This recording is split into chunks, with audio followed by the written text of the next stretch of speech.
찬양 감사합니다. 함께 기도하시겠습니다. 하나님 아버지 감사드립니다. 이 시간에 주님 앞에 나왔습니다. 한 해를 시작하는 첫 시간을 하나님께 나와 예배로 드립니다.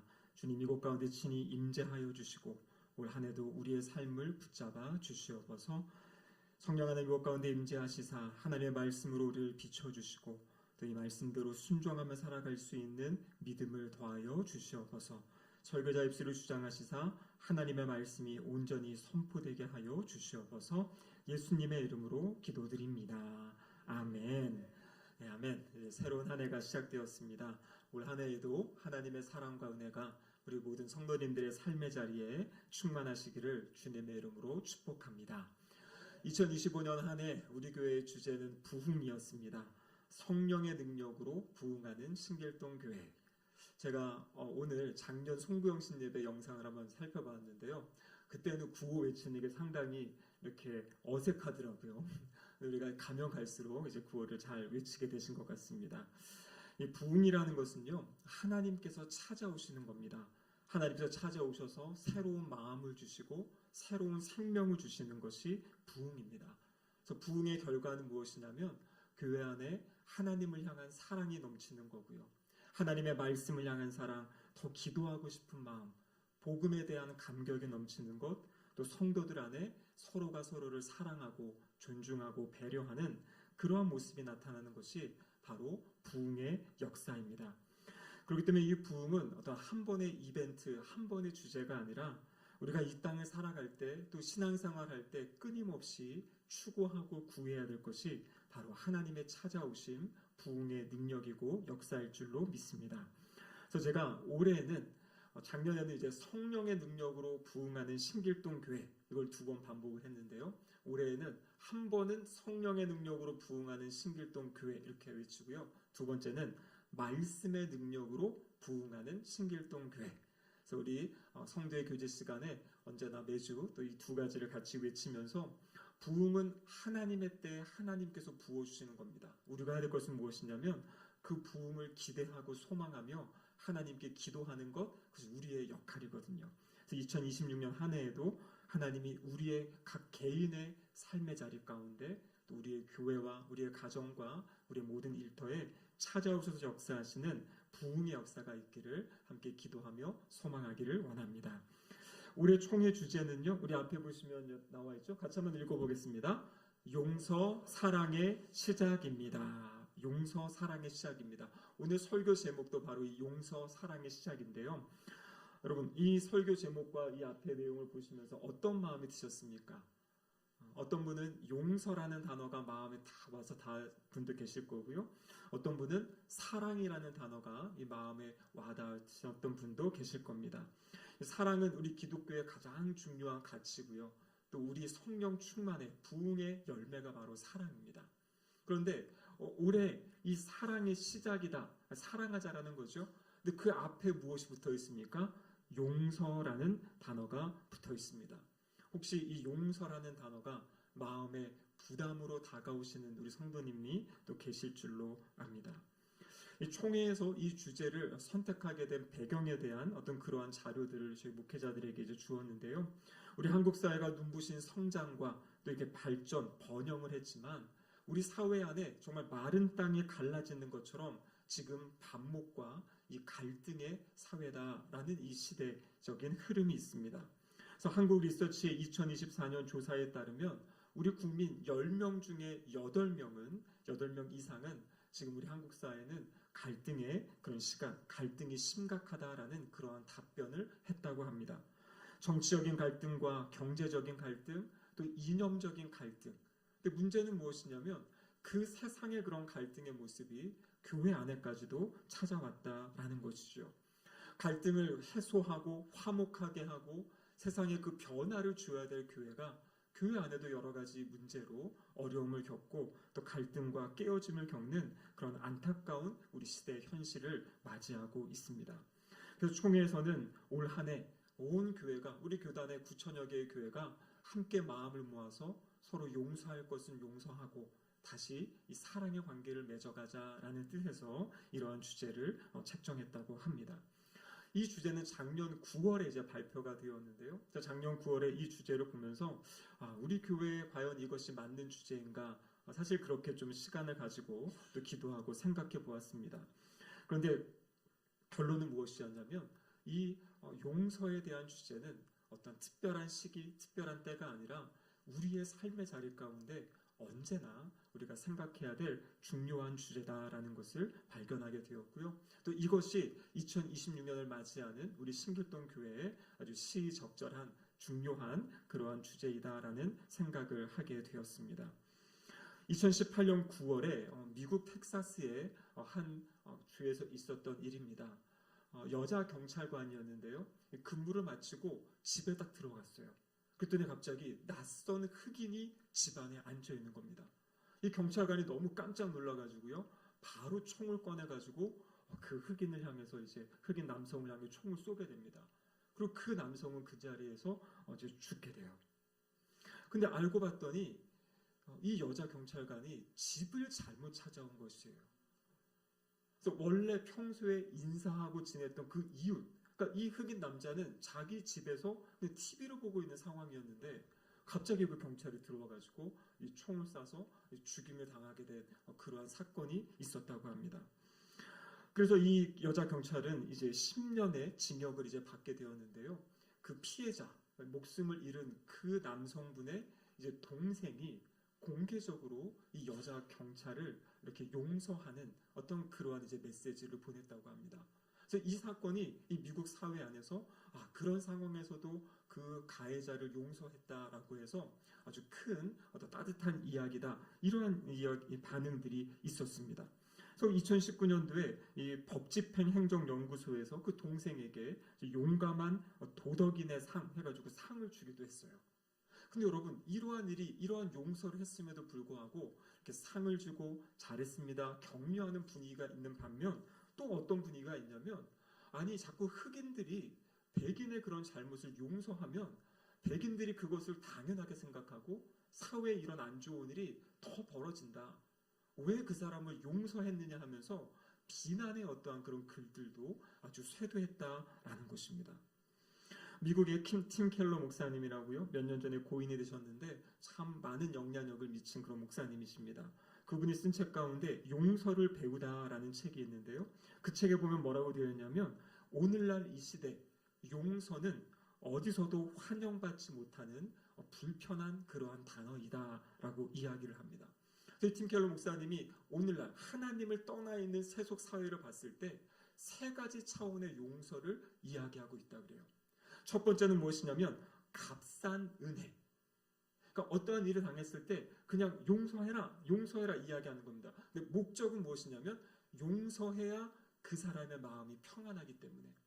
그러니까 피해자를 위해서 그냥 용서하십시오. 그런 이야기를 한다는 것이에요.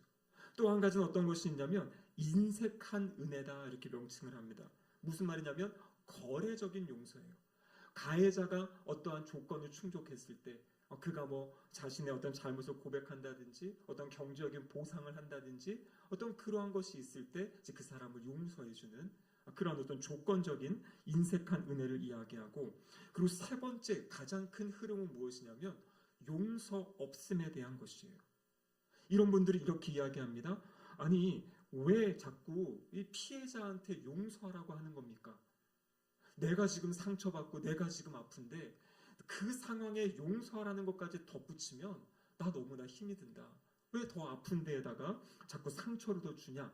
이러한 분위기가 있다라는 것이에요. 그래서 어떠한 사건이 있을 때 예전에는 용서를 하면 잘했습니다, 칭찬하는 분위기가 있었지만 요즘에는 왜 그 사람을 용서하냐? 더 강하게 벌하고 강하게 처벌해야지 왜 용서는 이런 이야기를 한다라는 것입니다.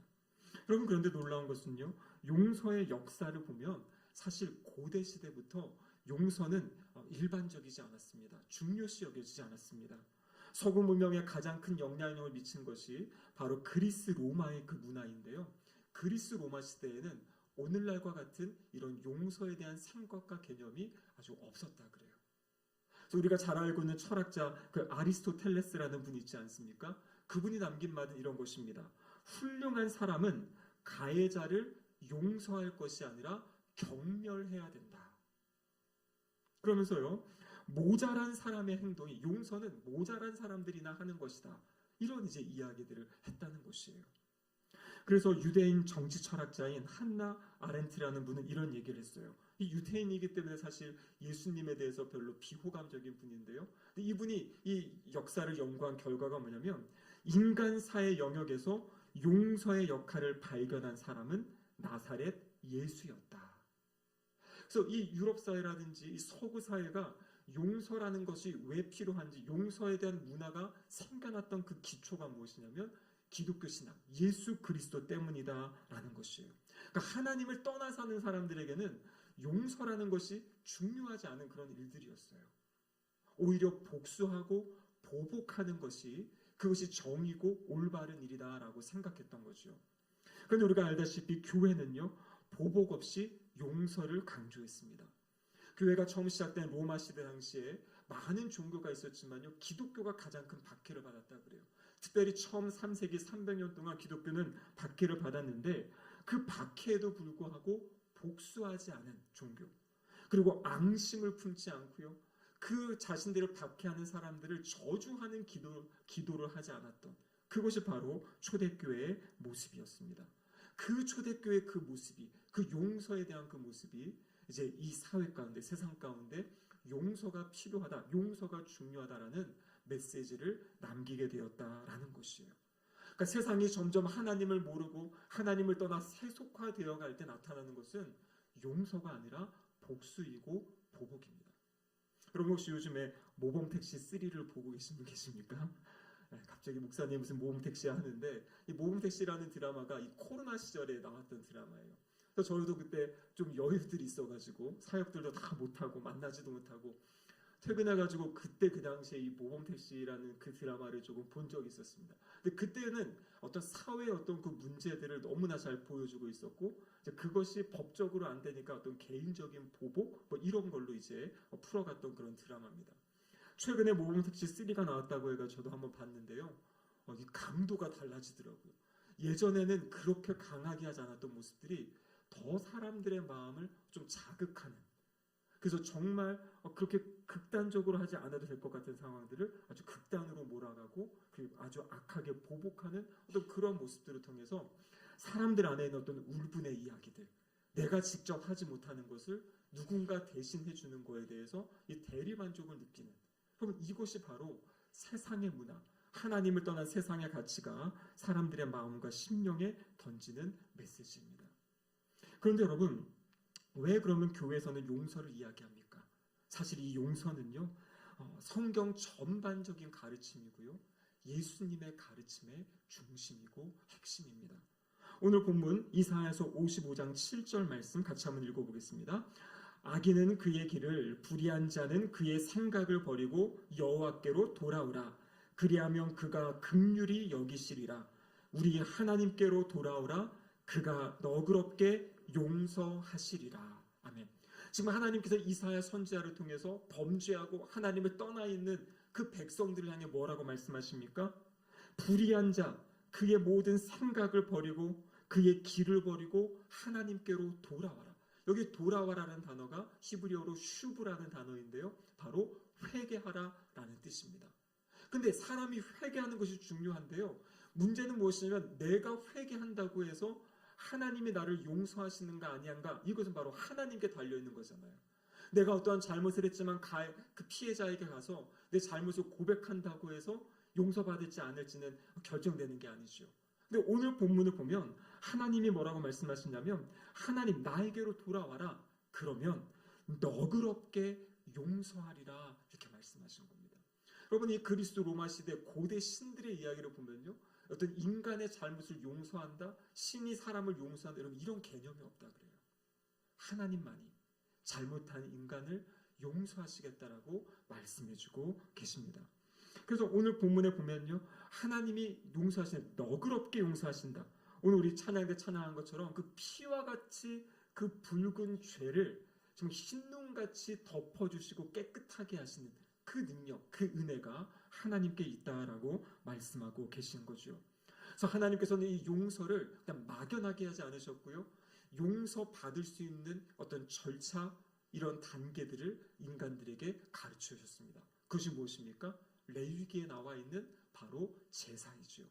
5가지 제사법 가운데 2가지, 속죄제와 속건제는 죄를 지은 사람이 어떻게 하나님께 용서를 받을 수 있는지 하나님께서 직접 그 제사 제도를 만드신 거예요. 너희들이 나에게 이러한 방법으로 나와서 나에게 예배하고 제사하면 내가 너희들의 죄를 용서해 주겠다.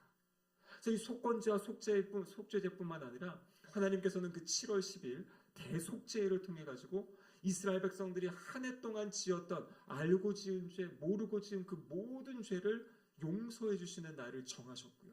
그날은 온 백성이 금식하면서 하나님 앞에 나와 예배드리고 제사드릴 때 하나님이 그 백성의 죄를 용서해 주시고 새로운 삶의 기회들, 삶의 시간들을 주신 것이 바로 성경의 말씀입니다.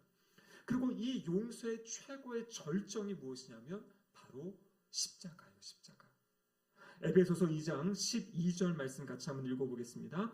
그때 너희는 그리스도 밖에 있었고 이스라엘 나라 밖의 사람이라 약속의 언약들에 대하여는 외인이요 세상에서 소망이 없고 하나님도 없는 자이더니 지금 하나님을 떠나 있는 사람들의 모습을 이야기하고 있죠. 그리스도 밖에 있었다, 이스라엘 밖에 있었다, 약속 밖에 있다. 결과가 무엇입니까? 소망이 없고 하나님 없는 사람들이었다.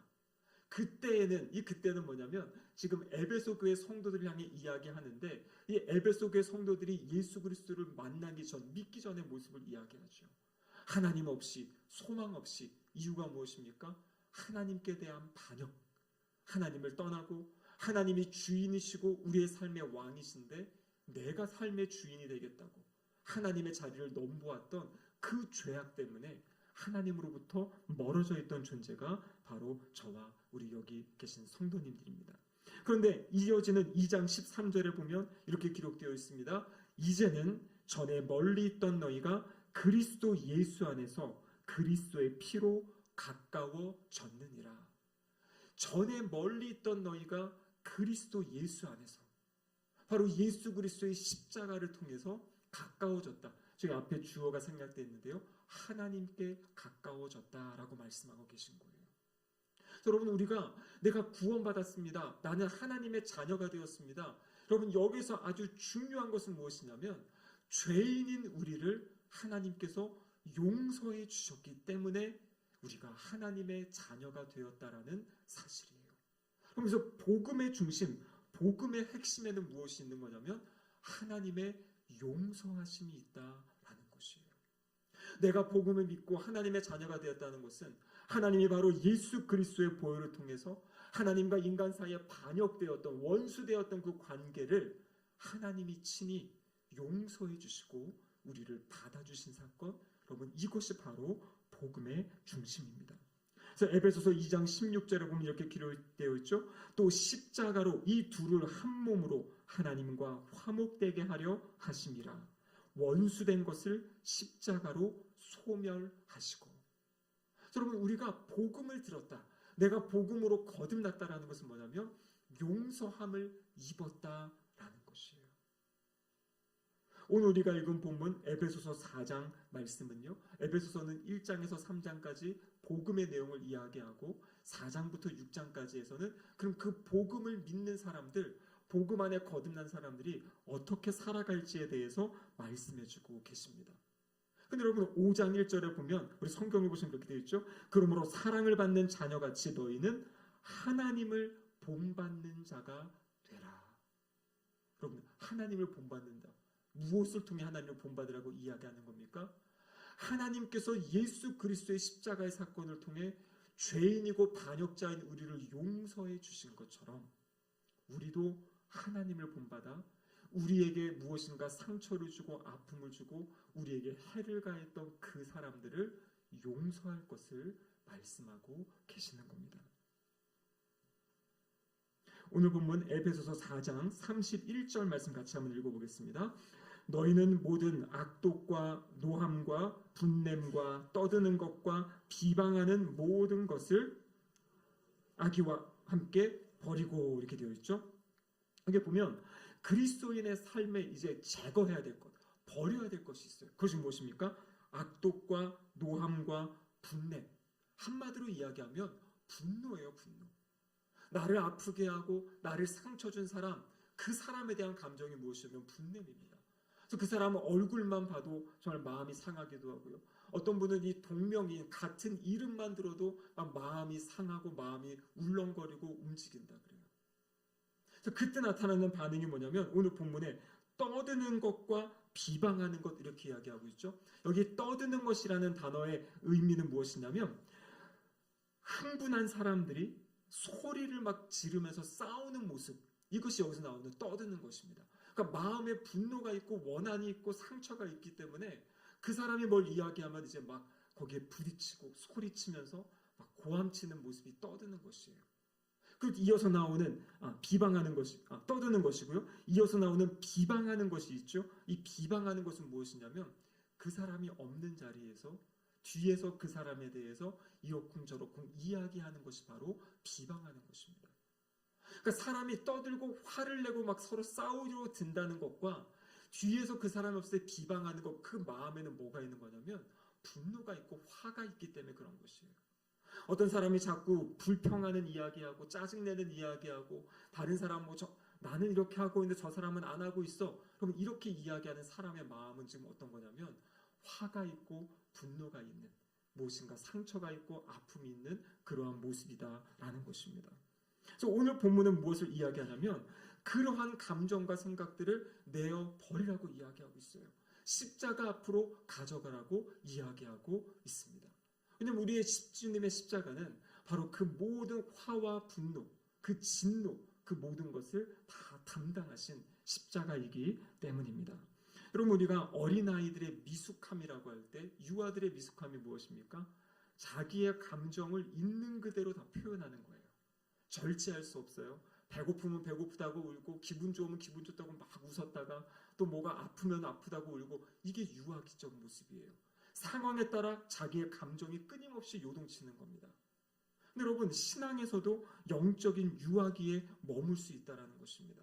그것은 무엇이냐면 나에게 상처 준 사람 아니면 내가 무엇인가 이렇게 다른 사람한테 받은 상처를 끊임없이 마음에 품고 그것을 놓으려 하지 않아요. 그것을 붙잡고 어떠한 상황에서도 그것들을 떠올려지는 그럼 그것들이 바로 우리의 아픔의 그러한 모습입니다. 그런데 여러분 성경을 보면요 에베소서 4장 27절에 보면 이렇게 되어 있어요. 마귀에게 틈을 주지 말라 이렇게 이야기합니다. 바로 이러한 분냄과 화남의 감정들이 우리에게 있을 때 바로 그것이 마귀에게 틈을 주게 되는 것이에요. 마귀가 우리에게 찾아와 가지고 여러 가지 일들을 할 수 있는 통로를 열어주는 겁니다. 그래서 오늘 본문 4장 26절에 보시면 분을 내어도 죄를 짓지 말며 해가 지도록 분을 품지 말아라. 분이 찾아오는 것은 우리가 막을 수가 없어요. 왜냐하면 그것은 어떤 그냥 감정적인 반응이기 때문에. 그런데 그 이후에 분이 찾아왔을 때 이것을 어떻게 이 감정을 처리하고 이것을 극복해 나가는가 그것은 우리가 해야 될 일이다라고 말씀하고 있는 거죠. 그래서 해가 지도록 품지 말고 그것을 풀어내라 이렇게 이야기합니다. 이 분노를 풀어내는 성경적인 방편이 무엇입니까? 그것이 바로 용서라는 것이에요. 에베소서 4장 32절의 말씀 같이 한번 읽어보겠습니다. 서로 친절하게 하며 불쌍히 여기며 서로 용서하기를 하나님이 그리스도 안에서 너희를 용서하심과 같이 하라. 아멘. 그럼 여기 보면요 서로를 어떻게 대하라고 이야기합니까? 친절하게 대해라. 그리고 불쌍히 여겨라 이렇게 이야기합니다. 여러분 다른 사람의 어떠한 모습을 비판하고 비난하는 사람들을 보면 하나는 알고 둘은 잘 모르는 것 같아요. 그 사람의 어떤 마음 상태라든지 그 사람이 왜 그렇게 반응할 수밖에 없는지는 고려하지 못하고요. 보여지는 모습으로 사람을 그냥 판단합니다. 그리고 자신의 판단을 가지고 이 사람은 이런 사람이야. 저 사람은 저런 사람이야. 근데 나는 그렇지 않아 하면서 자신과 그 사람을 비교하면서 어떤 다른 사람을 정죄하는 그런 모습들을 보여주기도 합니다. 그래서 성도가 해야 될 가장 조심해야 될 건 뭐냐면 이 마음가짐이에요. 그 사람의 마음과 상황은 누구만 아십니까? 하나님만 아세요. 너무나 쉽게 다른 사람의 삶에 대해서 이야기하는 것은 여러분 하나님 앞에 죄입니다. 그 사람이 얼마나 씨름하고 있고 얼마나 하나님 앞에서 기도하고 있고 자신의 연약함을 극복하려고 하고 있는데 그것에서 너무나 아무렇지도 않게 그 사람 해봤자 뭐해? 신앙생활 저렇게 했는데 왜 저런 모습이야? 정죄하는 것? 여러분 이건 하나님 앞에 커다란 죄악이에요. 그래서 그 마음이 있을 때 용서하지 못하는 겁니다. 계속 그것을 붙잡고 있는 것이에요. 그럼 어떻게 됩니까? 그 마음이 무너지고 깨어진다라는 것이에요. 그래서 오늘 본문에 이렇게 이야기하죠. 서로 용서하기를 하나님이 그리스도 안에서 너희를 용서하심과 같이 하라. 그래서 용서는 어떤 사람이 할 수 있는 거냐면 하나님의 십자가의 사랑과 은혜를 깊이 깨닫고 체험하고 경험한 사람들, 그들에게서 나오는 것이 용서라는 것이에요. 세상 사람들은 진정한 용서를 할 수가 없습니다. 왜냐하면 이 용서는 하나님의 사랑을 경험하고 하나님의 용서를 경험한 사람이 용서할 수 있는 것이에요. 그래서 제가 이것을 내년에 구호로 하지 않은 이유는 무엇이냐면 용서에는 시간이 필요하고 그리고 용서에는 과정이 필요하고 용서의 핵심 무엇이냐면 더 깊은 하나님의 은혜가 내 마음에 부어질 때 용서가 일어나는 것이거든요. 이걸 자꾸 용서합시다 이러면 하지 못하는 분들은 더 정죄감을 갖고 마음이 어려워질 수 있어요. 그래서 내년에는요, 우리 커다란 주제, 그래서 언제나 보실 때마다 내 안에 용서하지 못하는 마음이 있으면 하나님 제가 십자가로 가져갑니다. 저의 마음을 만져주세요. 저의 마음에 그 용서의 은혜를 주세요라고 이렇게 기도하시면 좋겠고요. 우리가 할 일은 무엇이냐면 그 십자가의 복음 앞에 더 깊이 나아가기를 원합니다.